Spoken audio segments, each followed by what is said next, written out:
Hello साथियों, group D 2022 में पूछे गए जितने भी साइंस के क्वेश्चन हैं प्रीवियस ईयर के, इनको हम एक एक करके सॉल्व करेंगे। आइए आज प्रैक्टिस सेट नंबर 1 का हम सॉल्व करते हैं। पहला क्वेश्चन है, निम्नलिखित को सुमेलित कीजिए। खोजे गए तत्वों की संख्या में ए में 94 है, नंबर 2 में कह रहा है प्राकृतिक रूप से उपलब्ध तत्व, बी में 24 है, तीसरे में प्रयोगशाला प्रक्रियाओं के माध्यम से खोजे गए तत्व, इसी में 18। इन सभी को हम मिलान करना है। तो प्रकृति में खोजे गए कुल तत्वों की संख्या कितनी थी? तो प्रकृति में खोजे गए कुल तत्वों की संख्या 118 थी, यानी पहले का सी किस में सही है।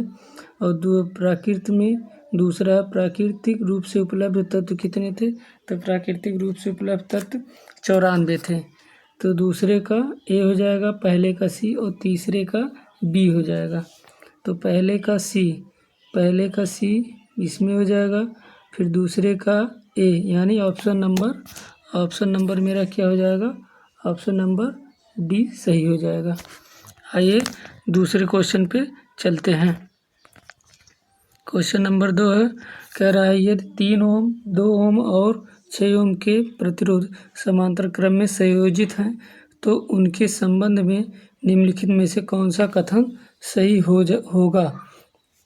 तो ऑप्शन नंबर 2, क्वेश्चन नंबर 2 का आंसर जो हो जाएगा इसका पहला सही होगा, प्रतिरोध में विभवांतर जो होता है समान होता है। क्या होता है? प्रतिरोध में विभवांतर समान होता है। क्या होता है? प्रतिरोध में विभवांतर समान होता है, क्योंकि समांतर क्रम में जब किसी प्रतिरोध को जोड़ते हैं तो उसमें विभवांतर समान बराबर होता है, तथा श्रेणी क्रम में अगर हम कई प्रतिरोधों को जोड़ते हैं तो उसमें विद्युत धारा समान होती है। आइए क्वेश्चन नंबर 3 पे चलते हैं। जब मैग्नीशियम को हवा की उपस्थिति में जलाया जाता है तो बनने वाला उत्पाद क्या हो जाएगा? तो बनने वाला उत्पाद मेरा क्या हो जाएगा? मैग्नीशियम ऑक्साइड हो जाएगा। क्या हो जाएगा? मैग्नीशियम ऑक्साइड हो जाएगा। इसका यानी ऑप्शन नंबर सी सही है। आइए क्वेश्चन नंबर 4 पे चलते हैं।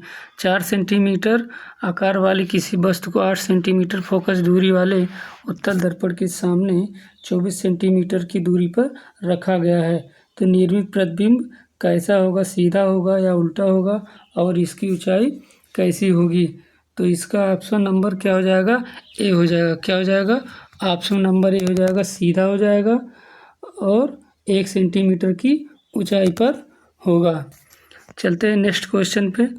क्वेश्चन नंबर 5 कह रहा है कि निम्नलिखित को सुमेलित कीजिए। पहले में कह रहा है COOH का समूह का नाम बताइए, दूसरे में RCOR इस समूह का नाम बताइए, तीसरा है COOR इस समूह का नाम बताइए। तो पहले का यानी COOH को ये किसका समूह का नाम है? तो यह कार्बोजेलिक अम्ल का नाम है। क्या है? कार्बोजेलिक अम्ल का नाम है। ठीक है, यानी पहले का सी सही है और दूसरे का बी सही है, यानी COOR इसको हम एस्टर के नाम से जानते हैं और तीसरे के COOR यानी कीटोन के नाम से। यानी इस क्वेश्चन नंबर 5 का आंसर जो हो जाएगा क्या हो जाएगा? क्वेश्चन नंबर 5 का आंसर जो हो जाएगा मेरा आंसर डी हो जाएगा। क्या हो जाएगा? आंसर नंबर डी हो जाएगा। आइए क्वेश्चन नंबर 6 पे चलते हैं। निम्नलिखित को सुमेलित कीजिए। कह रहा है कि पहले में नींबू में कौन सा अम्ल पाया जाता है, दूसरे का में बिच्छू बूटी के चुभने वाले रोए में कौन सा अम्ल पाया जाता है, टमाटर में कौन सा अम्ल पाया जाता है। तो नींबू में क्या पाया जाता है? नींबू में साइट्रिक अम्ल पाया जाता है। क्या पाया जाता है? साइट्रिक अम्ल पाया जाता है। बिच्छू बूटी के चुभने वाले रोए में क्या पाया जाता है? मेथनोइक अम्ल पाया जाता है। और टमाटर में क्या पाया जाता है? ऑक्जेलिक अम्ल। तो पहले का बी किसमें सही है? पहले का बी, दूसरे का ए, तीसरे का सी, यानी ऑप्शन नंबर कौन सा सही है? ऑप्शन नंबर मेरा सी सही है। छठे का ऑप्शन नंबर सी सही है। आइए क्वेश्चन नंबर 7 पे चलते हैं। लंबाई एल और आर प्रतिरोध वाले एक तार को इस प्रकार निर्मित किया जाता है कि इसकी लंबाई में 50% की वृद्धि होती है और इसके आयतन में कोई परिवर्तन नहीं होता है तो नए तार का प्रतिरोध क्या हो जाएगा। तो नए तार का प्रतिरोध क्या है, तो इसका आंसर हो जाएगा क्वेश्चन नंबर 7 का आंसर क्या हो जाएगा, आंसर नंबर डी हो जाएगा 9/4R। आइए क्वेश्चन नंबर नेक्स्ट पे चलते हैं। क्या है क्वेश्चन नंबर 8, कह रहा है कि एक प्रकाश किरण 10 सेंटीमीटर वक्रता त्रिज्या वाले एक अवतल दर्पण पर उसके मुख्य अक्ष के समांतर आपतित होती है। परावर्तन के बाद यह दर्पण के अक्ष पर दर्पण से कितनी दूरी पर स्थित होगी, एक बिंदु से गुजरेगी। तो इसका आंसर हो जाएगा क्वेश्चन नंबर 8 का हो जाएगा 5 सेंटीमीटर। क्या हो जाएगा, ये 5 सेंटीमीटर की दूरी पर स्थित होगी। क्वेश्चन नंबर नेक्स्ट कह रहा है कि ZnO + C मिलकर के Zn + COA है, दी गई अपक्रिया में कौन सा कथन गलत है। तो इसमें कह रहा है कि कौन सी अपक्रिया में कौन सा कथन गलत है। कह रहा है ऑप्शन नंबर ए ZnO ऑक्सीकारक के रूप में कार्य करता है, सी अपचायक के रूप में कार्य करता है, सी ZnO का Zn में ऑक्सीकरण होता है, और डी सी का CO में ऑक्सीकरण होता है। तो इसका ऑप्शन नंबर आंसर हो जाएगा क्या, ऑप्शन नंबर सी ZnO। ये गलत है, ZnO का Zn में ऑक्सीकरण नहीं होता है, ZnO का Zn में ऑक्सीकरण नहीं होता है। आइए क्वेश्चन नंबर नेक्स्ट पे चलते हैं। प्लास्टर ऑफ पेरिस का रासायनिक नाम क्या है। प्लास्टर ऑफ पेरिस का रासायनिक नाम क्या हो जाएगा, तो प्लास्टर ऑफ पेरिस का रासायनिक नाम हो जाएगा कैल्शियम सल्फेट हेमीहाइड्रेट। क्या हो जाएगा, कैल्शियम सल्फेट हेमीहाइड्रेट, यानी ऑप्शन नंबर सी सही है। आइए क्वेश्चन नंबर 11 पे चलते हैं। राजोपस के निम्नांकित चित्र में कायिक अंग और प्रजनन अंग की पहचान कीजिए। इसमें पूछ रहा है, एक फिगर दिया गया है, इसमें कायिक अंग पूछ रहा है और कायिक प्रजनन अंग के बारे में पूछ रहा है। तो इसका आंसर हो जाएगा ऑप्शन नंबर डी, ए जो है प्रजनन अंग है और बी जो है कायिक अंग हो जाएगा। तो इसका आंसर क्या हो जाएगा, ऑप्शन नंबर डी हो जाएगा। आइए क्वेश्चन नंबर 12 पे चलते हैं। इनमें से कौन सा जाइलम एक घटक नहीं है, इनमें से कौन सा जाइलम एक घटक नहीं है। तो इसका आंसर हो जाएगा सी, क्या हो जाएगा, साचर या साथी कोश का। आइए क्वेश्चन नंबर 13 पे चलते हैं। निम्नलिखित में से कौन सा युग्म सुमेलित नहीं है। क्वेश्चन नंबर 13 का ऑप्शन नंबर ए एंथ्रासाइड निम्न श्रेणी का कठोर कोयला है, ऑप्शन नंबर बी धातुकर्मीय कोयला यानी वात्या भट्टी में लोहे के गलाने के लिए इसका उपयोग किया जाता है, लिग्नाइट निम्न श्रेणी का भूरा कोयला है, डी बिटुमिनस कोयला व्यावसायिक उपयोग के लिए सर्वाधिक लोकप्रिय कोयला है। तो आप क्वेश्चन नंबर 13 का आंसर क्या हो जाएगा, ऑप्शन नंबर ए, क्या हो जाएगा, ऑप्शन नंबर ए हो जाएगा। क्या हो जाएगा, ऑप्शन नंबर ए हो जाएगा। आइए क्वेश्चन नंबर 14 पे चलते हैं। माध्यमों 1, 2 और 3 की अपवर्तनांक क्रमशः 1.31, 1.38 और 1.44 हैं। यदि माध्यम में प्रकाश की चाल क्रमशः V1, V2 और V3 हैं, तो इनके बीच निम्न में से कौन सा संबंध सही हो जाएगा। तो क्वेश्चन नंबर 14 का आंसर जो हो जाएगा, क्या हो जाएगा, हो जाएगा ऑप्शन नंबर डी हो जाएगा। क्या होगा, ऑप्शन नंबर डी हो जाएगा। आइए क्वेश्चन नंबर नेक्स्ट पे चलते हैं।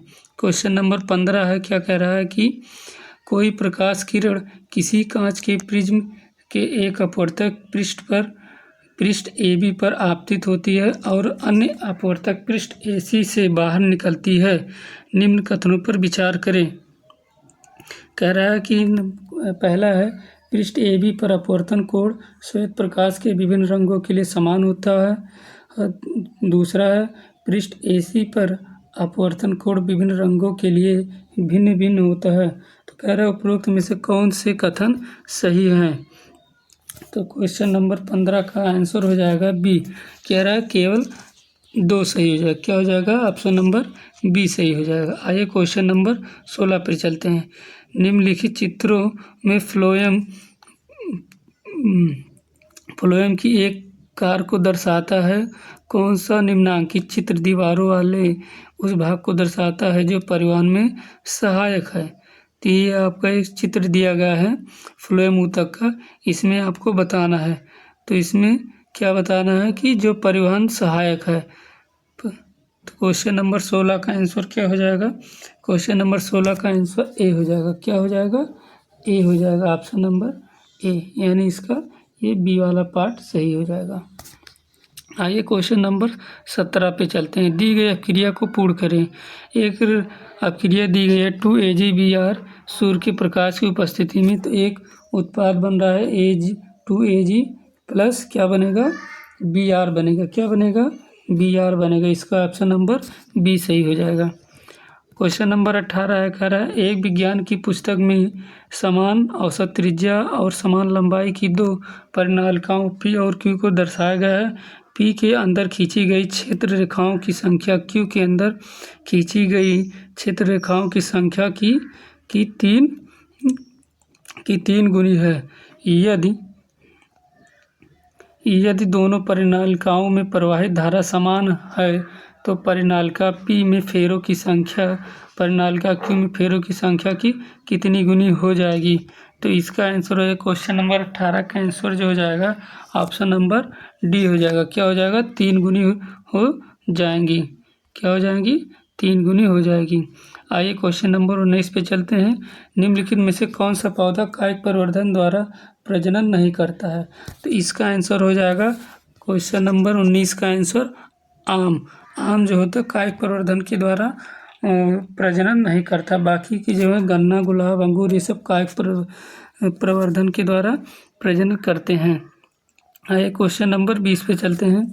मनुष्य के श्वसन तंत्र में वायु की मात्रा कम होने पर निम्न में से किसकी उपस्थिति श्वसन तंत्र में वायुमार्ग को निपतित नहीं होने देती हैं? तो इसका आंसर हो जाएगा क्वेश्चन नंबर 20 का आंसर क्या हो जाएगा? कंडरा। क्या हो जाएगा? कंडरा हो जाएगा। सॉरी, माफ़ करना, क्वेश्चन नंबर 20 का आंसर हो जाएगा क्या? उपास्थि वलय हो जाएगा। क्या हो जाएगा? उपास्थि वलय हो जाएगा। आइए क्वेश्चन नंबर 21 पे चलते हैं। किसी परिनालिका के भीतर चुंबकीय क्षेत्र क्या होता है? ऑप्शन नंबर ए सभी जगह समान होता है, बी मध्य में प्रबल होता है, सी मध्य में क्षीण होता है, डी शून्य होता है। तो क्वेश्चन नंबर 21 का आंसर क्या हो जाएगा? क्या हो जाएगा? ए सभी जगह पे समान होता है। किसी परिनालिका के भीतर चुंबकीय क्षेत्र क्या होता है? सभी जगह पे समान होता है। आइए क्वेश्चन नंबर 22 पे चलते। डोबेनायर ने 3 तत्वों को किस क्रम में व्यवस्थित किया था? किस क्रम में व्यवस्थित किया था? ऑप्शन ए उनके परमाणु क्रमांकों के बढ़ते क्रम में, बी उनके परमाणु द्रव्यमानों के घटते क्रम में, सी उनके परमाणु क्रमांकों के घटते क्रम में, डी उनके परमाणु द्रव्यमानों के बढ़ते क्रम में। तो क्वेश्चन नंबर 22 का आंसर क्या हो जाएगा? डी। क्या हो जाएगा? डी हो जाएगा। उनके परमाणु क्रमांकों के बढ़ते क्रम में व्यवस्थित किया गया था। आइए चलते हैं question number 23।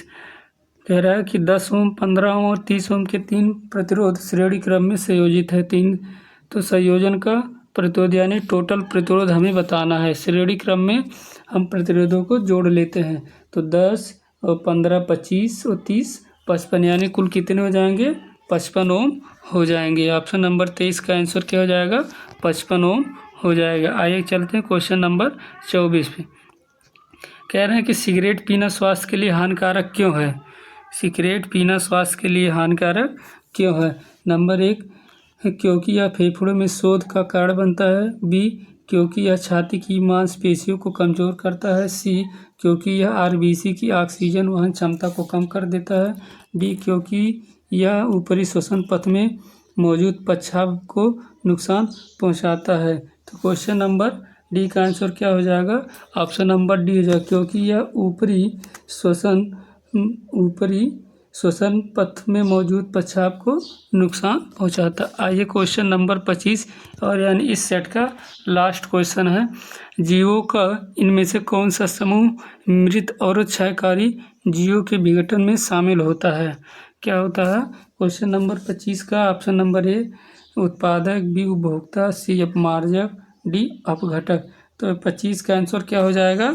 Option number D. क्या हो जाएगा? अपघटक। दोस्तों आशा करता हूँ कि आप सब लोगों को समझ में आया होगा।